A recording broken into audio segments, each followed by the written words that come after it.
I don't know आप में से कितने लोग इस ट्रुथ को पहचानते हैं, सच्चाई को जानते हैं कि नहीं, लेकिन आज जान लीजिए, परमेश्वर चाहता है मैं उसकी तरह एक सामर्थी व्यक्ति बनूं, और शैतान चाहता है कि मैं एक कमजोर व्यक्ति बनूं। और ये दोनों सदैव मेरे पीछे रहते हैं, लेकिन ये मेरे ऊपर है कि मैं किसको रिस्पॉन्ड करता हूं। अगर आप नहीं जानते हैं कि एक कमजोर व्यक्ति का साइन क्या है, how you know I am a weak person, मैं कमजोर हूं, ये मुझे कैसे पता चलेगा। याद रखिए, अगर आप टेम्पटेशंस में गिर जाते हैं, अगर आपको वहां पर लड़ने की ताकत नहीं, तो आप एक कमजोर व्यक्ति हैं। हमेशा याद रखिए। जैसे कि मैंने बहुतों को देखा है जिनके लिए गाली सहना बहुत कठिन है। अगर आप उनको गाली दे दें तो शायद वो आपके ऊपर हाथ उठा देंगे। गाली, हाँ, नॉट अब्यूजिंग लैंग्वेज, गाली, प्रॉपर गाली। लेकिन प्रभु यीशु मसीह के बारे में ऐसा पतरस कहते हैं कि वो गाली सुन के भी गाली नहीं देता था। क्या जब उसे गाली कोई देता था, आपने देखा वो अपनी स्पिरिट में कितना स्ट्रांग था? या कई बार जब लोग उसको नेगेटिव नेम्स बोलते थे, उसका परिवार उसके लिए कहता था कि इसका चिट ठिकाने पर नहीं है, और बहुत सारी बातें, तरह तरह की बातें लोग उसके बारे में, और सारी खबरें मिलने के बाद वो कितना काम रहता था। आप जानते हैं, प्रभु यीशु मसीह ने कभी भी ये नहीं कहा कि प्रार्थना करो कि तुम आजमाइश में न पड़ो, कि तुम्हारे ऊपर कभी परीक्षा ना आए। उसको ये पता था कि परीक्षा तो आएगी। उसने कहा प्रार्थना करो कि तुम परीक्षा में न पड़ जाओ। सो आपको आज एक बात समझनी पड़ेगी कि परमेश्वर चाहता है कि आप एक सामर्थी व्यक्ति बने। आपने देखा, जो परमेश्वर के साथ रहते हैं वे बड़े सामर्थी होते। आप उनको प्रॉब्लम्स में डिस्टर्ब नहीं देखोगे। आप उनको परमेश्वर की तरफ निहारता, दुखों में उसकी आराधना करना, सब बातों में आप उन्हें आगे बढ़ते हुए देखोगे। लेकिन कमजोर लोग वो होते हैं जो प्रॉब्लम्स में आके ओवर थिंकर्स बन जाते हैं, अधिक सोचने लग जाते हैं। उन्हें लगता है कि पता नहीं मैंने क्या किया है, ऐसा क्यों हो रहा है। मैं कल चर्च में एक बहन से मिला, वो मुझे कह रही थी मुझे जानना है मेरे ऊपर ये प्रॉब्लम क्यों आई है। मैंने कहा बहन, क्यों जानना है आपको, क्यों जानना है? मैं आपसे पूछना चाहता हूं, आप ये क्यों क्वेश्चन लेके बैठे हो, मेरे साथ ऐसा क्यों हुआ? आप खुदा को ये क्यों नहीं कहते, चाहे कुछ भी हुआ मुझे यहां से निकाल बस। सो बी वाइज। कुछ लोग, मैंने रिसेंटली एक विश्वासी भाई को देखा जो बहुत ज्यादा डूबा हुआ था कि मेरे साथ ऐसा क्यों हुआ। वो लास्ट में तो वो इस थॉट में भी आ गया कि इसके ऊपर किसने जादू टोना किया। अब आप मुझे बताइए, मसीह लोगों पे अगर आप जादू टोना करेंगे तो उन पे असर करेगा? अगर आपके घर के बाहर कभी भी कोई नींबू मिर्ची डाल के जाता है तो कभी मत डरा करिए, उसको उठाओ, शरबत में डालो और पियो। नींबू ऑलरेडी बहुत महंगे हो चुके हैं। मुझे कुछ दिन पहले पता चले कि खाली 1 डजन जो है वो 20 रुपए में डजन मिल रहे हैं। तो इतने महंगे हैं, क्यों फेंक रहे हो? उठा के ले लो, और भैया मिर्ची भजिया बना के खाओ। धन्यवाद दो प्रभु को, धन्यवाद प्रभु, सब्जी फ्री में मिल रही है।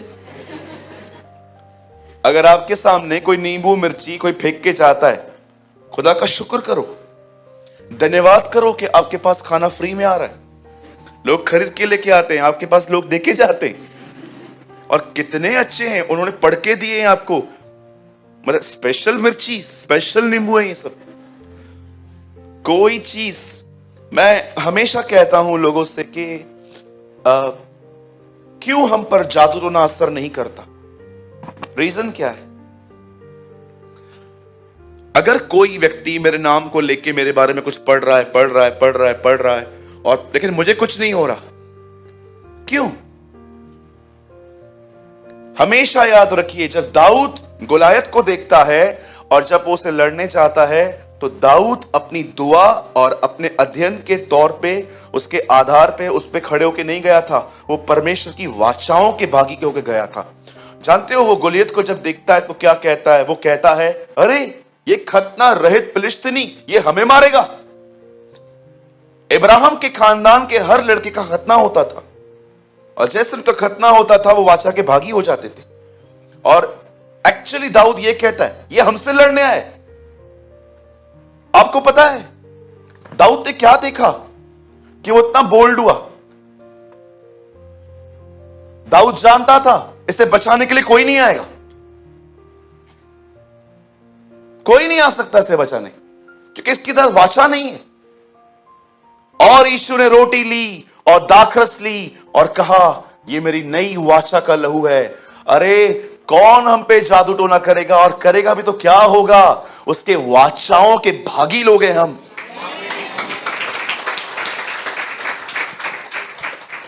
उसकी वाचा के भागी लोगों पे आप कुछ होगा?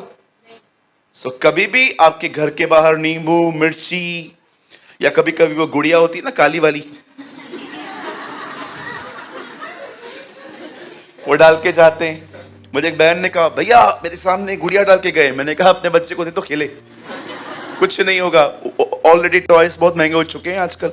इतनी सी गुड़िया लेने जाओ 200-500 रुपए की मिलती है, फ्री में देके गए हैं। खाली कपड़े चेंज करो उसके, ब्लैक है ना, व्हाइट कर दो ना। पड़े रहते ना पीछे वो ब्रश वगैरह व्हाइट व्हाइट हमारे घर पे जो कलर बचता है, उसको व्हाइट कर दो, दे दे बच्चे को, बच्चा फाड़ फाड़ के मार देगा।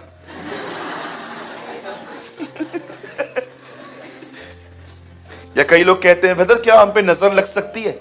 मुझे बताइए नजर लगती कैसे?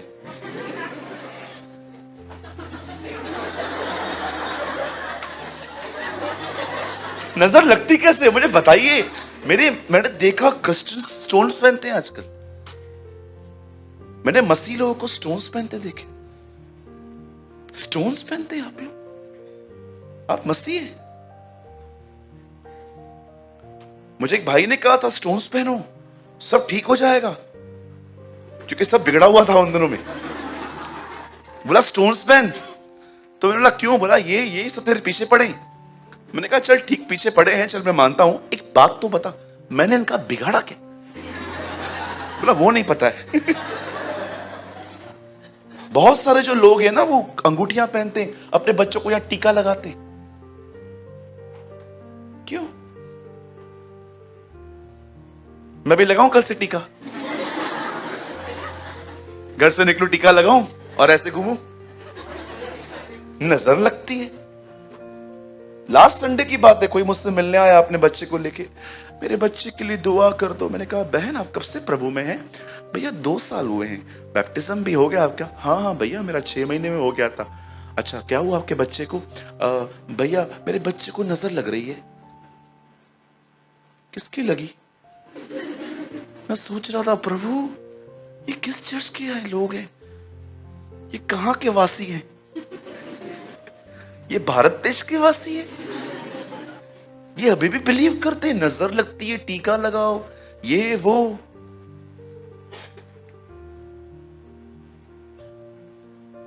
अगर नजर जैसी चीज होती तो मैं सारा दिन शैतान को ही निहारता रहता, मैं सारा दिन उसको देखता रहता, मेरी नजर लगे तू बर्बाद हो। ऐसा कुछ नहीं होता। याकूब पे कोई मंत्र नहीं चलता। हम याकूब के वंशज हैं। कई लोग ना खाना छुपा के खाते हैं।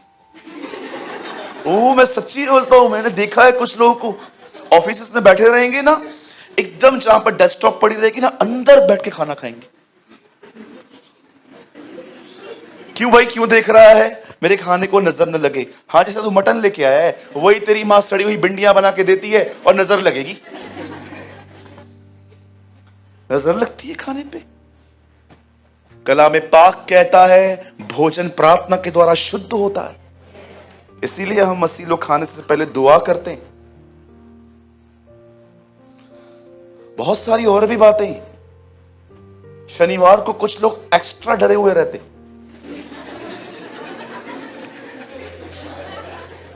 बहुत लोग डरे हुए रहते हैं। पास्टर जी एक लड़की को दिखा मैंने, नींबू मिर्ची के आगे पीछे से कर रहा था। मैंने इसको पूछा शादी क्यों कर रहा है इसे? बोलता है नहीं, माँ ने कहा था अगर पैर आ जाए तो उधर करके आने का, घर पे नहीं लेके आने का ये सब। अगर नींबू मिर्ची टांगने से मेरे घर की रक्षा होती तो मैं अपने घर पे तरबूज और तुरई डालता, इतने बड़े नींबू लेके आता। अरे 5 लोग मिलके घर की रक्षा नहीं कर पाते हो, नींबू मिर्ची करेगा? सो कम ऑन, 2022 में रह रहे हो, निकलो इन वहमों से बाहर। कुछ लोग कहते हैं नेल्स अगर हम ब्रेक करके घर पे फेंक देंगे तो घर पे झगड़े होंगे। अरे झगड़ा तेरे स्वभाव से वजह से होता है, नींबू की इससे वजह से नहीं होता। आपको पता है ये क्या थियोलॉजी है? जब लाइट नहीं होती थी, अंधेरा होता था, तो लोग है ना अपने नेल्स काट के जब फेंकते थे तो कुछ लोग जमीन पे सोते थे, उन्हें चुभते थे। उन्होंने कहा नेल्स मत फेंको, लगते हैं, और हमने एक नया सिस्टम बनाया, नेल्स मत फेंको, झगड़े होते हैं। झगड़े किस वजह से होते हैं? झगड़े सदैव उस घर में रहते हैं जहां 2 घमंडी है। एक नम्र एक घमंडी है, उस घर में झगड़ा नहीं होता, क्योंकि वो बोल बोल के थक जाएगी, ये सुन सुन के चुप हो जाएगा। झगड़े कहां होते हैं? जहां पर 2 ऐसे लोग हैं जो किसी को नहीं सुनते। तू लात लात, मैं पात पात। बिल्कुल, उस घर में झगड़े होते हैं। ये कभी कभी लोग बोलते हैं कि अगर कौवा आया मतलब आज मेहमान आएगा, और कौवा जैसे आता उसको भगाते, भाग भाग इधर से, भाग इधर से, तू बैठेगा तो मेहमान आएगा। पहले खुद से तंग लगे पड़े, फिर मेहमान आएंगे। कौवे का मेहमान से क्या लेन देन? अपन सफेद वो काला। इन सारी बातों से बाहर आओ। और इवन मैं आपको आज भी कहता हूं, if a preacher and a pastor said, अगर कोई पास्टर और प्रीचर कहता है 10वांश दो नहीं तो कर्ज आएगा तुम्हारे ऊपर, निकलो ऐसी कलीसियाओं से बाहर जो आपको डराते हैं। द बाइबल से परमेश्वर उनसे खुश होता है जो दिल से देते। आमीन। जो आप दिल से देते हो वही आपका टाइट होता है। स्टार्ट करें? हाँ, शैतान क्या चाहता है? हम क्या बने? कमजोर, हमें टेम्पटेशंस में लड़ने की ताकत ना हो। लेकिन प्रभु चाहता है हम इनसाइड एक सामर्थी व्यक्ति बने। और मैं बिलीव करता हूं आज का वर्ड आपको यहां से सामर्थी करके भेजेगा। आमीन।